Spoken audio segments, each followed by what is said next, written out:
আসসালামু আলাইকুম ওয়া রাহমাতুল্লাহি ওয়া বারাকাতুহু।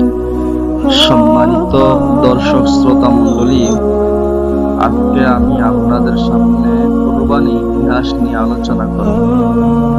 আসুন আমরা ভিডিওটা লম্বা না করে সংক্ষিপ্তভাবে কোরবানির কিছু নিয়ম, কোরবানি কোত্থেকে আসলো, কিভাবে আসলো, এই বিষয়ে একটু আলোচনা করি। মানব ইতিহাসে প্রথম কোরবানি দাতা হলেন হযরত আদি পিতা হযরত আদম আলাইহিস সালাতু ওয়াস সালামের পুত্র হাবিল ও কাবিল। আল কোরআনে হাবিল এবং কাবিলের কথা উল্লেখ পাওয়া যায়। হাবিল প্রথম মানুষ যে আল্লাহর জন্য একটি পশু কোরবানি করেন।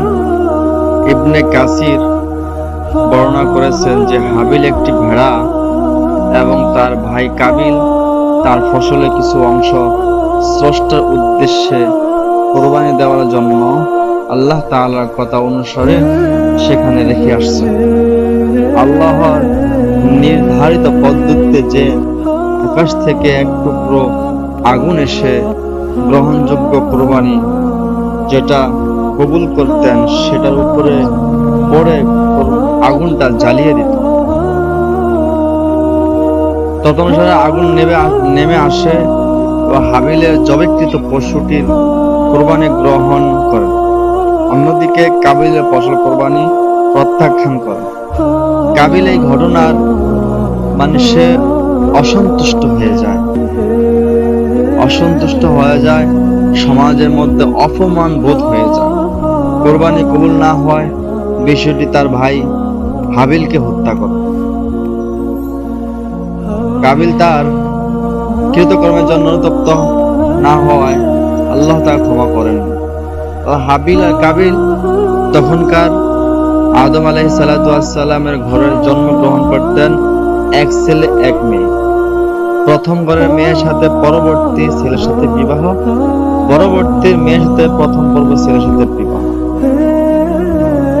এটা হাবিল আর কাবিলের মধ্যে একটা দ্বন্দ্ব সৃষ্টি হয়ে গেল।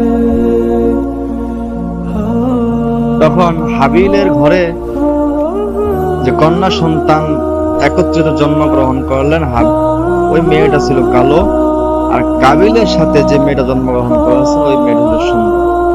তো সিস্টেম হলো এই ঘরের মেয়ে ওই ঘরের ছেলে, ওই ঘরের মেয়ে এই ঘরের ছেলে, কিন্তু কাবিল তার এটা মানতে রাজি না। তখন আল্লাহ তাআলা হুকুমে কোরবানি দেওয়ার জন্য একটা নির্দেশনা চলে আসলো, অমুক জায়গা কোরবানি, তোমাদের পছন্দ বস্তু রেখে আসছে। হাবিলের কোরবানি আল্লাহ তাআলা কবুল করেছেন, কারণ হাবিল হলো আল্লাহ তাআলার কথার উপর একত্ববাদ স্বীকার করেছে। সুবহানাল্লাহ। আর কাবিল শয়তানের অনুরূপ, সে দুনিয়ার লোভী, সে আল্লাহ তাআলার কথা প্রত্যাখ্যান করেছে। এই কারণে আল্লাহ তাআলা তার কোরবানি কবুল করেন না। কাবিল এই অবস্থা দেখে সমাজের মধ্যে লাঞ্ছিত, অপমানিত হচ্ছে, তাই তিনি হাবিলকে সে হত্যা করে ফেলল। সম্মানিত দর্শক শ্রোতা মণ্ডলী, আজকে এই বিষয়ে আলোচনা আমরা অনুতপ্ত করি যে আল্লাহ তাআলার নির্দেশ হলো সবচেয়ে সবার আগে নির্দেশ পালন করব। আল্লাহ তাআলা আমাদেরকে সেই তৌফিক দান করুক। আমিন। আসসালামু আলাইকুম ওয়া রাহমাতুল্লাহি